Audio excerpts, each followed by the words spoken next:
James Twin for the untouchable true school sports. Let's go, baby. Bow! Be careful what you wish for because it can become a reality. Yeah. The untouchable True School Sports Empire proudly presents something the boxing game's missing. Hey, what's going on? It's your boy BT, and I came here to talk some boxing with the thousands of True School Sports subscribers. All right, I'm just waking up another day in paradise, out in the wilderness, away from society. But we still keeping up with the boxing, still keeping the ball rolling, the ship rolling, the train moving here on True School Sports and the untouchable True School Sports Empire.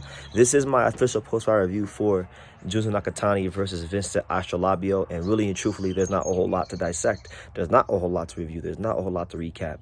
Junto Nakatani does it again with another vicious statement performance against Vincent Astrolabio. He stops him with a one-punch shot to the body. It was he threw a jab up top and then came down low with the straight left hand down to the body, and he stopped him. He stopped him in brutal fashion. And again, like the other day I made a community post and I attempted to make a pound for pound list, and I had Junto Nakatani honorable mention. But honestly, he's becoming so good fight by fight. He's so dominant fight by fight. He has to be on the pound for pound list. I'm gonna have to update it and take someone off because that's how dominant he is. He's showing us a lot of skills. He's scaled weight classes. He's been a multiple division champion. He's showing us that fight by fight, he's perfected the art of getting leverage on your punches, placing your shots, and boxing very tall off that long, rangy southpaw frame of his.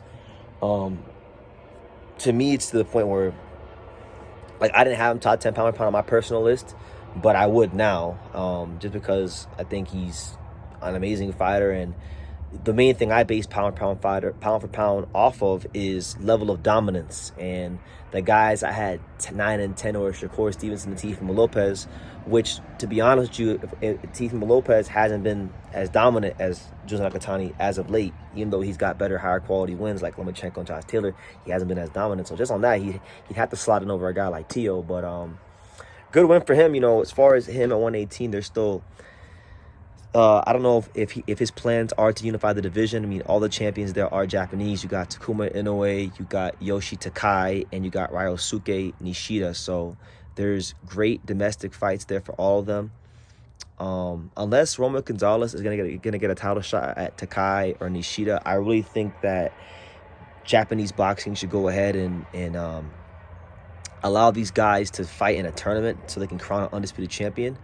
And if not that, then I'd say that Junto maybe have one more fight max at bantamweight if he's not going to unify. And then, you know, Inoue doesn't sound like he's moving up the featherweight like right away. So if he's not going to move up the featherweight right away, why not do the big Japanese super fight, you know, between Nakatani and Inoue? I mean, I know enough people are talking about it. Junto is becoming absolutely unignorable to anybody who follows boxing. He's just becoming one of those guys, and you got to give credit where credit is due. Astrolabio is a tough game fighter. He gave Maloney a tough fight when they fought for the title and came up short. He's a top level operator, and Junto Nakatani made him look like a D class, F class fighter.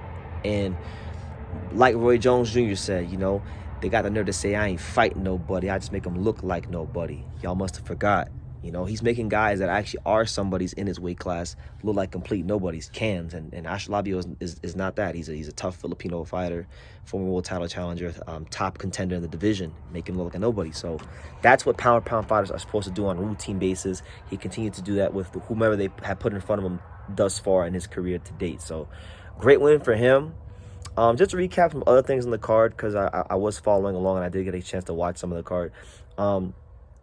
The fight that I was really looking forward to on this card that really caught my attention when I looked at the card was the fight between Japanese kickboxing sensation, now professional boxer, still young in his career, Tenshin Nasukawa. You know, Tenshin, obviously very famous in Japan from his kickboxing exploits, the Floyd Mayweather exhibition, but he's taking boxing serious, and I believe this is like his 4th or 5th pro fight, and he was taking a really good step up in class against Jonathan Rodriguez. And Jonathan Rodriguez is a quality fighter, legit fighter. You know, he's the guy that retired Calify and knocked him out 1 round. He lost the WBA eliminator to Antonio Vargas in a slugfest. So a good fighter, a top contender. a top contender in his weight class, and Tenshin Nasukawa beat the hell out of him. I mean, he stopped him in 2 rounds, showed amazing counterpunching skills. I'll tell you guys this about Tenshin, what I know about him, because you guys know that Angelo Leo is a great friend of the channel, and I know he sparred with Tenshin. And one thing Angelo has told me about Tenshin is that one thing that from sparring him is his counterpunching is very good. He's a good counterpuncher. He's got a good sense of timing. That's what he told me. And you saw it in this fight.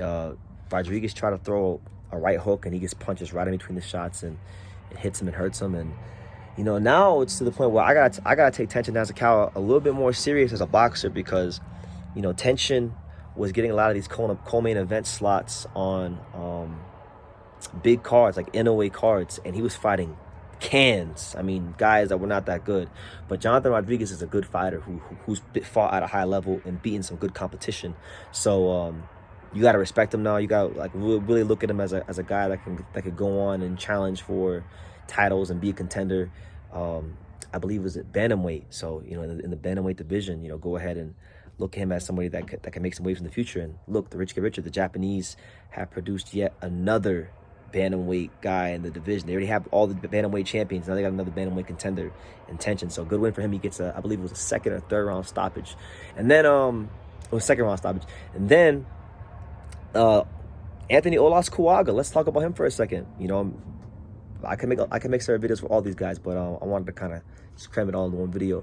Anthony Olascauga, he winds up actually stopping Riku Kanu in the 3rd round to capture the WBO title.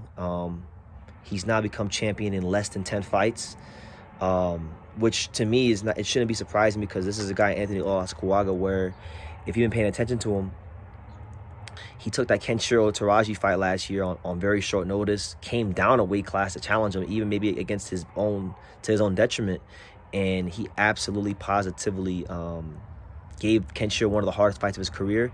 Kenshiro, when I interviewed him in Japan personally, said that it was one of the hardest fights of his career. And because he's fought at that level against, top pound for pound, potential future Hall of Fame type opponents like Kenshiro at such an early stage of his career, Riku Kanu, all respect to him, was not going to really be much of a threat to him. And, it proved to be just that. He beat the hell out of him and stopped him in 3 rounds.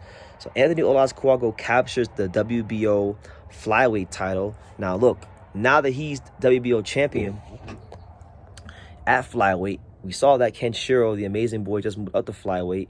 Now this opens up the possibility for potentially a rematch between the two at a different weight class, a better weight class for Anthony Olascauga, and now for a world title. So now look for that to become one of the fights of the division. And I'm happy for him, because really and truthfully, Anthony Olascauga, he's a guy that first and foremost, he's an American fighter, Mexican American fighter. You don't really see too many guys in these weight classes that can speak English, so it's cool to have that kind of representation in the sport in these weight classes. But he's a real fighter. Like to me, when I think about what a throwback fighter is, who exemplifies that kind of energy in boxing right now, Anthony Olascauga is that guy. I'm telling you right now, you could have offered like 99 fighters out of 100. You could have offered 100 fighters that same opportunity against Kenshiro, and they would have all turned it down. Not 99 of them would have turned it down, but not him. He's a rare breed, and it's no surprise that he's champion. It's no surprise that him spending all these years sparring Junto Nakatani under the tutelage in the Rudy Hernandez gym, which is a very great gym with exceptional work. It's not surprising that he's at where he's at. So not like all these fights for the most part on this card ended pretty quickly. Junto gets a 1st round stoppage. Tenshin Nasukawa gets a 2nd round stoppage. Anthony Olascauga gets a 3rd round stoppage. And then there was no Kosei Tanaka, because his opponent, Jonathan Rodriguez, another Jonathan Rodriguez, the Mexican Jonathan Rodriguez, he came in 7 pounds overweight. So Kosei Tanaka does not get a chance to defend his title. Kosei Tanaka does not get a chance to build momentum and show what he could do. And really make his statement to the world about maybe him fighting the winner of Bam Rodriguez versus Puma Martinez. So he kind of gets the short end of the stick. He was the guy that I was looking the most forward to seeing fight on the card, because he's a personal favorite of mine, and he's a friend of the program. I love Kosei Tanaka, but Hopefully he can get that fight in, or at least a stay busy fight in like a month or two. And then hopefully he can go straight into a unification fight for Undisputed versus the winner of Bam versus Puma Martinez. So that's the recap of the card. Make sure you guys keep it locked to everything going on here on True School Sports. I know it's been a bit quiet. You guys will find out later on why it's been quiet. But,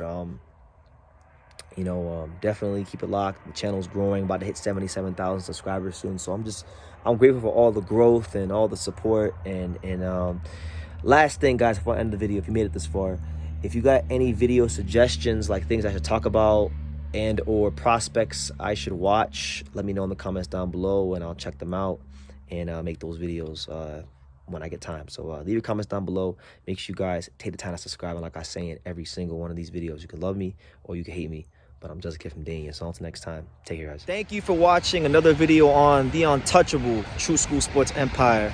I'm at the Boxing Hall of Fame out here in Canterfield, New York. And for more great boxing content just like this video, make sure you click and subscribe right over here.